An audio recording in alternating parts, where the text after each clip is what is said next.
Alright guys, welcome back to another Sofa Talks video. I recently posted a video about my Yorkshire Terrier cross Chihuahua getting killed, attacked and killed by a chocolate Labrador.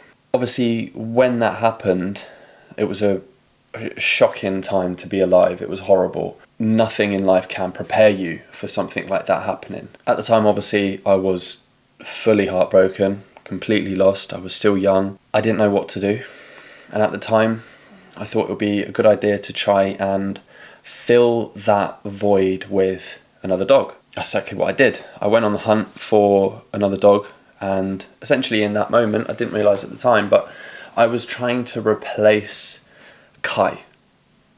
In all senses of the word, I was trying to replace him. I was trying to bring him back through the form of another dog, and it wasn't the best decision to make. And at that stage of my life, I was still young. I was 20 years old. I was living at home with my dad with the heartache, still living at home, still being young.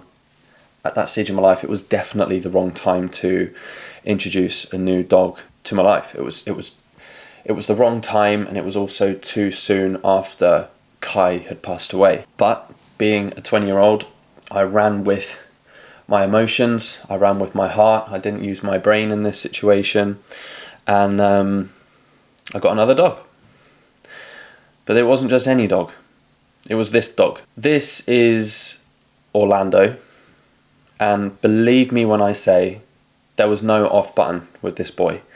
Zero. He was on permanently. At the time, obviously this was a long time ago, we're talking 10, 11 years ago, I had no idea about dogs. I didn't know how to communicate with them, I didn't know how to train them, so naturally I called up a professional dog trainer.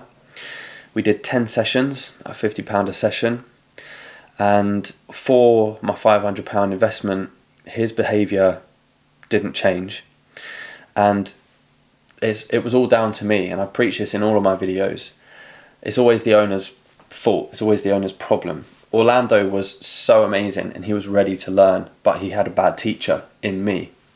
So as great as the training sessions were, when I then left that training session, I didn't know how to execute certain things to get good behaviours out of Orlando and to let him know when he did good or when he did bad. I didn't know what to do in those situations. At the time I was working somewhat flexible hours as a barber, so Orlando did need to be left on his own for a few hours a day. But before I did leave him, I always ensured that he had a really nice off-lead woodland walk where he could exert some energy, and then when I obviously got back, fed him, and I thought he would then rest for a few hours while I went off to work, did some haircuts, and every single day I returned home, he had weed and pooed everywhere.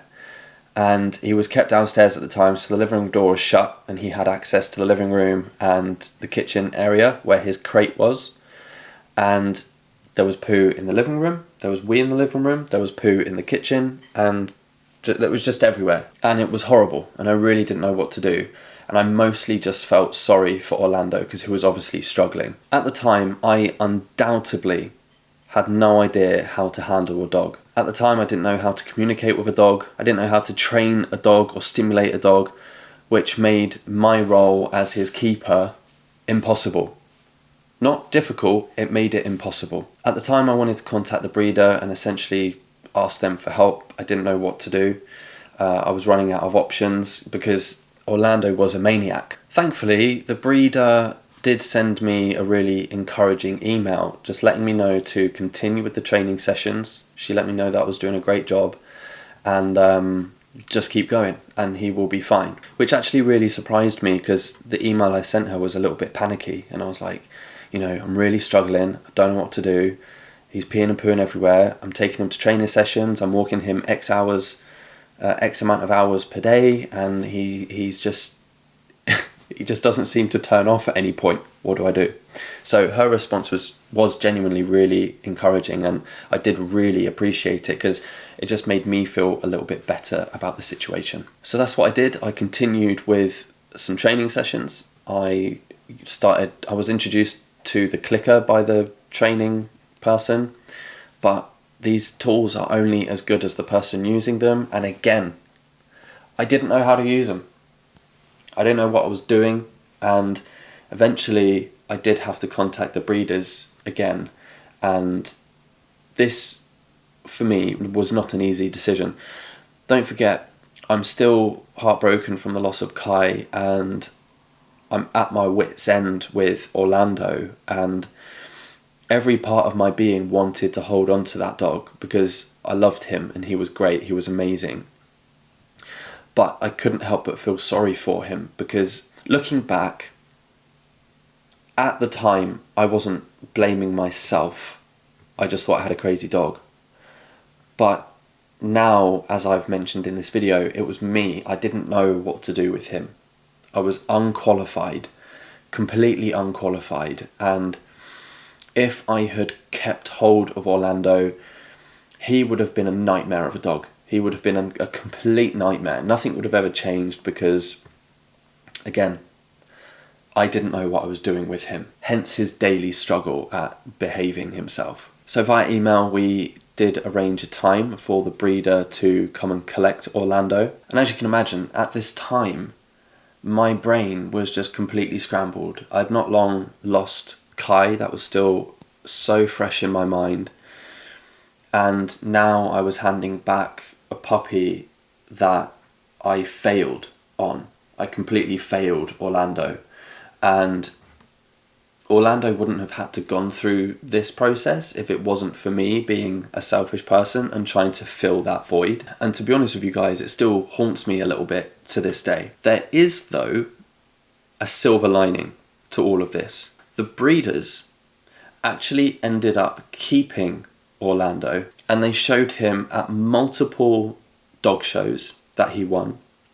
And he was actually on TV where he won Crufts. And I actually recently reached out to the breeders to check in on Orlando to make sure that he was still with us today and to make sure that he was doing all right. And the breeders sent me a really lovely email that reads, "Thank you for contacting me. I am indeed the owner of the hound you had as a puppy. I named him Ollie, and he became the best show dog I have ever had, and I still show him occasionally." And the email goes on. There's some personal information about there with breeding and puppies and things like that that I won't go into in this video because I'd rather keep that private. But when I received that email, I cried with, I think it was happiness, a little bit of relief, because at the time I thought I failed Orlando, which I did a little bit in the decision of getting him, but essentially the decision to give Orlando back to the breeders just so happened to be the best decision, the best outcome that could have happened. So although a difficult decision to hand him back at the time, as it turns out it was the right thing to do. And he was back in the capable hands of the breeders.